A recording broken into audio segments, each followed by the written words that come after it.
Yo conozco tus obras, que tienes nombre de que vives y estás muerto. Sé vigilante y afirma las otras cosas que están para morir, porque no ha hallado tus obras perfectas delante de Dios.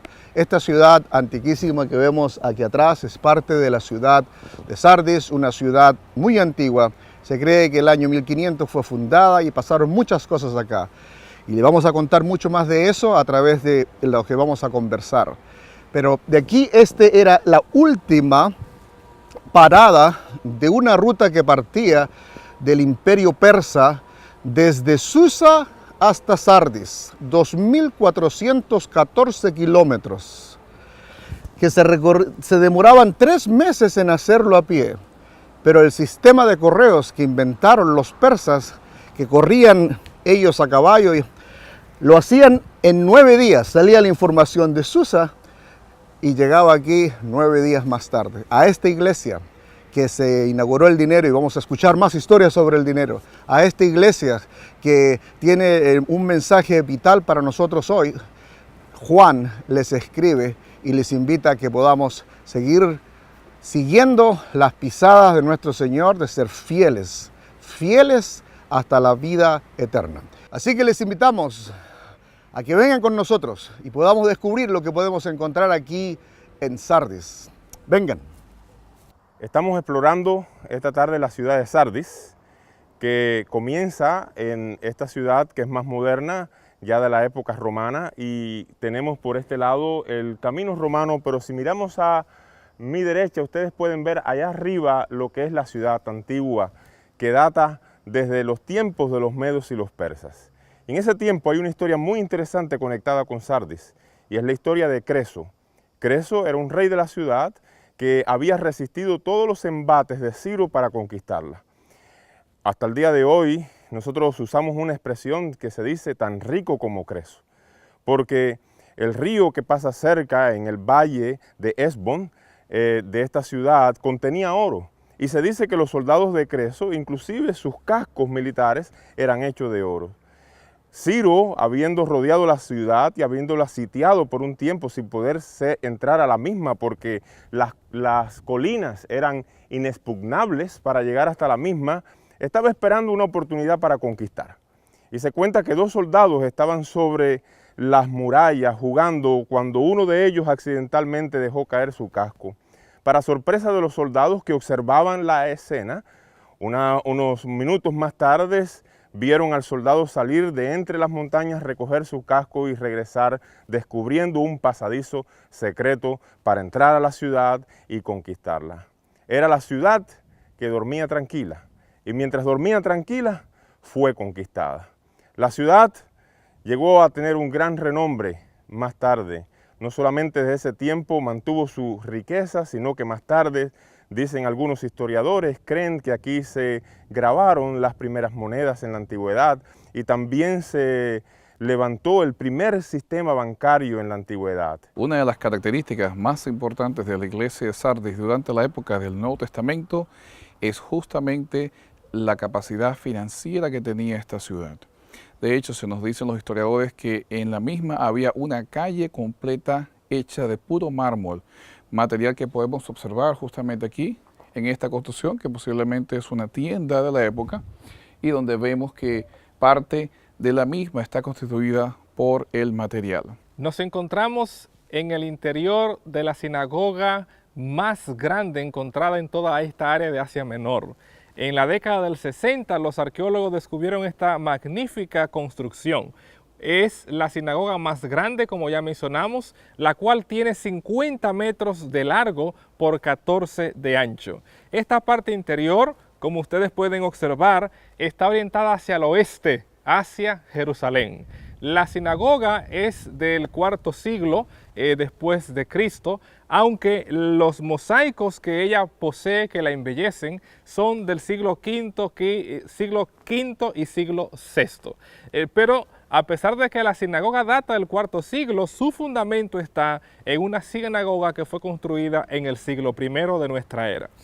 Cuando venimos a este lugar, a la ciudad de Sardis, debemos recordar Como aún en la época del Antiguo Testamento, el profeta Abdías en el versículo 20 habla de los exiliados que estaban viviendo en esta época, los cuales retornarían a Jerusalén. Es bueno también recordar que en la época medo-persa, en el libro de Esther, ese libro tan especial que narra cómo Dios libertó a su pueblo del edicto de muerte de Amán, una de las provincias donde los sátrapas gobernaban precisamente incluía esta ciudad de Sardis. Así que Dios obró una gran liberación. Una de las estructuras más impresionantes de la ciudad de Sardis durante la época del Nuevo Testamento es justamente lo que está a mis espaldas, los baños y el gimnasio de la ciudad de Sardis.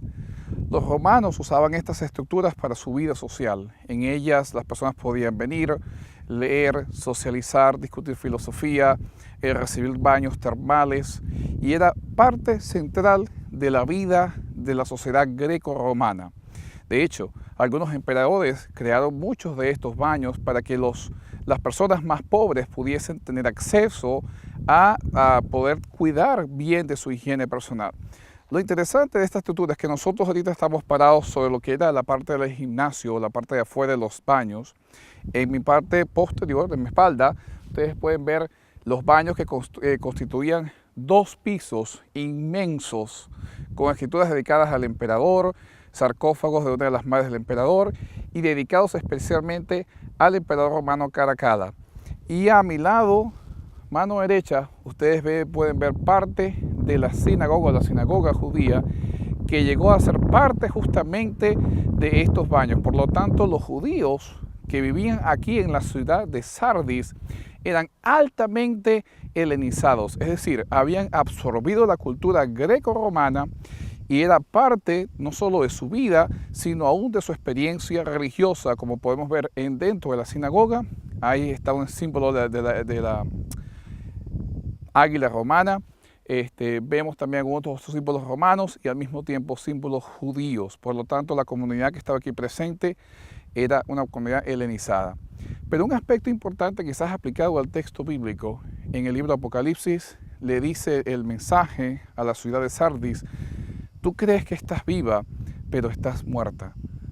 Y pareciera que el revelador está diciendo una insinuación hacia el poder económico que tenían los habitantes de esa ciudad. Pensaban que lo tenían todo.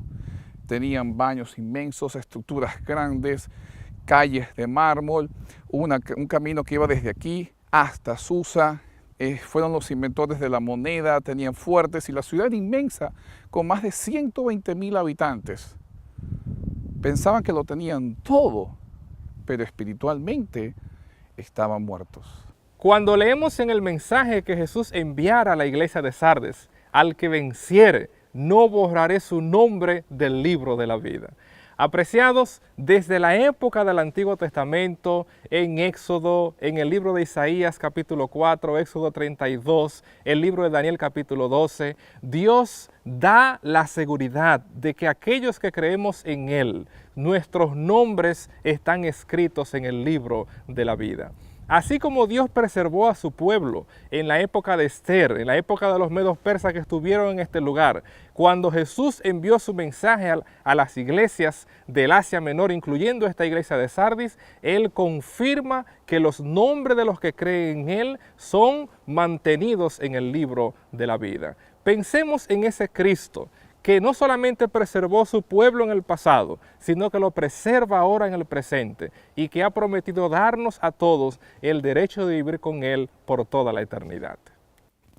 Qué experiencia y qué vivencia tan hermosa hemos disfrutado a lo largo de la jornada de este día. Hemos visitado las últimas iglesias del libro de Apocalipsis y realmente nos hemos encontrado con la historia y también con nuestra fe en el pasado, enfrentando luchas, adversidades y cómo avanzar y ser perseverantes para llegar a la meta.